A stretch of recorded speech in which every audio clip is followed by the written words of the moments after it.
1 table spoon జీలకర్ర వేసుకోవాలి.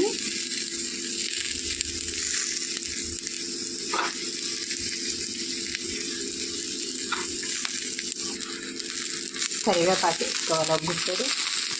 1 వెల్లుల్లిపాయ అండి వేసేసుకొని బాగా కలిపేసుకోవాలి.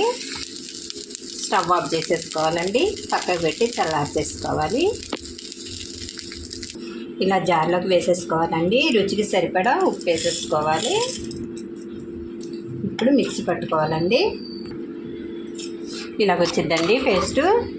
ఇందులోనికి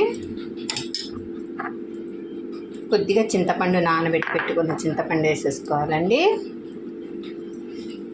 వేయించి పెట్టుకున్న పల్లీలు వేసేసుకొని మిక్సీ పట్టుకోవాలి.